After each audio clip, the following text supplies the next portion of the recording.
बिस्मिल्लाहिर्रहमानिर्रहीम। अस्सलाम वालेकुम नाज़रीन, मैं हूं साकिब बशीर। इस वक्त इस्लामाबाद की कचहरी में हम मौजूद हैं। रिजवाना तशद्दुद केस की समाअत हुई है और सिविल जज की अहलिया जो सोमिया आसिम है उसकी जमानत बाद गिरफ्तारी की दरख्वास्त पर फ्री कैन के दलाइल के बाद इस्लामाबाद की जुडिशल मजिस्ट्रेट शाइस्ता कुंडी ने यह फैसला महफूज कर लिया है और अदालत ने यह कहा है कि यह फैसला 2 बजे सुनाया जाएगा। 12:25 हुए हैं जब हम ये वीडियो कर रहे हैं, तो आप ये कह सकते हैं कि जब वीडियो कर रहे हैं, इस वीडियो के करने के 1.5 घंटे के बाद ये फैसला सुनाया जाएगा।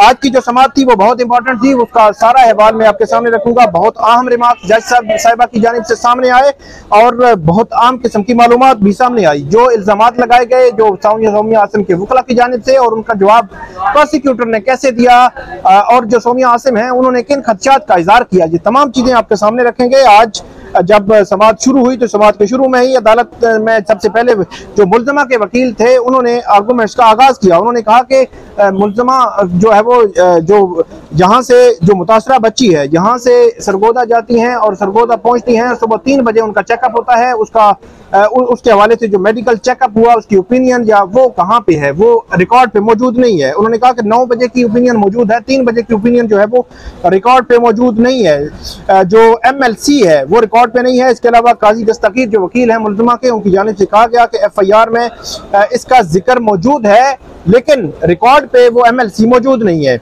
ये भी उन्होंने कहा कि मैंने एक वीडियो अदालत के सामने पेश करनी है। वीडियो के हवाले से मैं आपको बता दूं, जो वीडियो 2-3 रोज पहले CCTV फुटेज सामने आई थी, उनका ये मौकफ मुल्ज़मा के जो वकील हैं उनका मौकफ ये था कि बच्ची 3 घंटे की CCTV फुटेज है, बच्ची उसमें ठीक नजर आ रही है, बैठी हुई है, खा पी रही है और इसके अलावा जो बच्ची की कंडीशन है बजाय वो कहते हैं कि 3 घंटे की CCTV फुटेज में वो ठीक नजर आ रही है। ये आज भी उन्होंने अदालत के सामने अपना क्लेम जो है वो वहां पे दोहराया। उसके बाद ये भी कहा, ये वीडियो तो आप पूरे मीडिया के सामने जो पुलिस है उसकी जानिब से ये कहा गया कि हम भी जो वीडियो पेश करना चाह रहे हैं, जब बच्ची को इस्लामाबाद के निजी बस अड्डे से उठा के एक बंदा जो है वो गाड़ी में डाल रहा है वो देखा जा सकता है और बच्ची जख्मी हालत में उस बस में जो है वो डाली जा रही है। उसके बाद वो वीडियो अदालत के सामने पेश की गई। अदालत ने उस वीडियो को देखा और उसके बाद जो जज हैं उन्होंने ये कहा कि शुरू में वालदा कैसे बच्ची को देखती, जब ये कहा गया कि जो गाड़ी है उस गाड़ी में बच्ची की वालदा 10 मिनट तक बैठी रही और उसके बाद 10 मिनट के बाद बच्ची की वालदा बाहर आती है, फिर बच्ची को लेती है लेकिन बच्ची को वो देखती तक नहीं है। यहाँ पे जज ने कहा कि वो बच्ची को कैसे देखती।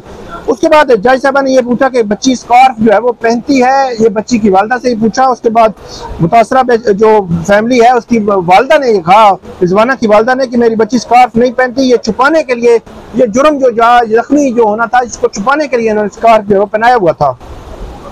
उसके बाद मुल्ज़मा के वकील ने कहा कि हमारी गाड़ी में 10 मिनट के लिए बच्ची वालदा बैठती है। तो जज की वालदा से अदालत ने इस्तफसार किया कि किसी के साथ जुल्म ज्यादती नहीं करनी चाहिए, आप सच बताएं कि आप गाड़ी में बैठी तो आप क्या बात हुई थी। तो वहां पे बच्ची की वालदा ने कहा कि मेरी बच्ची अगली सीट पर बैठी हुई थी। जज की बीवी ने कहा ये काम नहीं करती और उसके बाद उसकी वालदा रिजवाना की वालदा ने कहा कि इसके ड्राइवर ने मुझे धमकी भी दी।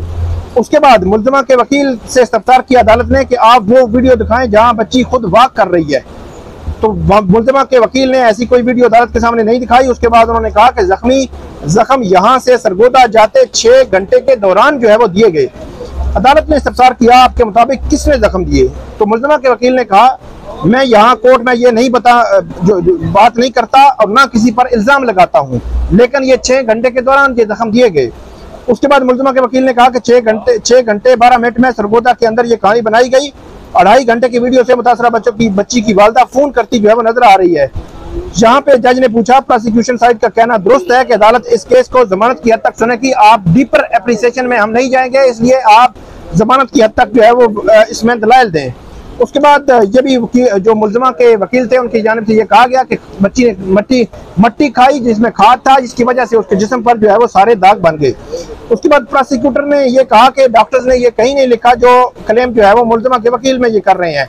जहाँ पर जो मुल्ज़मा के वकील थे उन्होंने कहा कि ये जो खातून है जो मुल्ज़मा है ये सिविल जज की अहलिया है। अदालत ने कहा कि हम यहाँ सिर्फ एक मुल्ज़मा का केस सुनने के लिए मैं बैठी हूँ, ये ज़हन में न रखें कि वो किसकी एहलिया है, ना हमारे ज़हन में है। हम कानून और कानून के मुताबिक जो है फैसला करेंगे, जो रिकॉर्ड पे है उसके रिकॉर्ड को देखकर जो है वो फैसला किया जाएगा।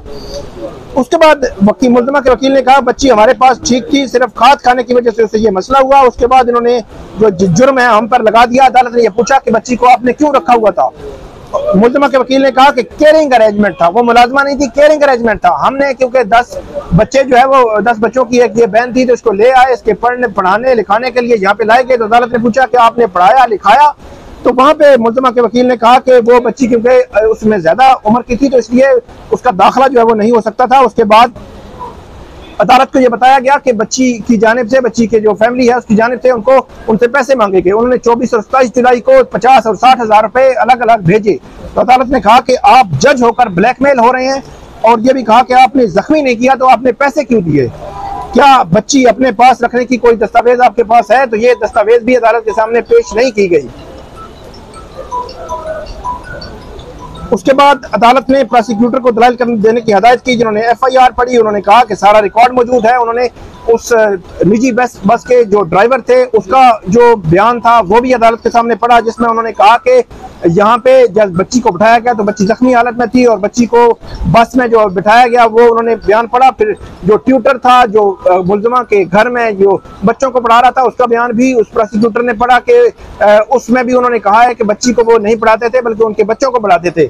यहाँ पे मुल्ज़िमा के वकील ने ये कहा अदालत को कि हमारा मकसद इसमें यह बताना है कि जो मुल्ज़िमा है वो हमारे साथ पास काम नहीं करती थी, बल्कि सिर्फ हमने वहाँ पे रखा हुआ था, और वहाँ पे वो जो उसको उनको जो है वो उसकी फैमिली को हम पे कर रहे थे। तो अदालत ने पूछा आप किस हैसियत में जो पे कर रहे थे?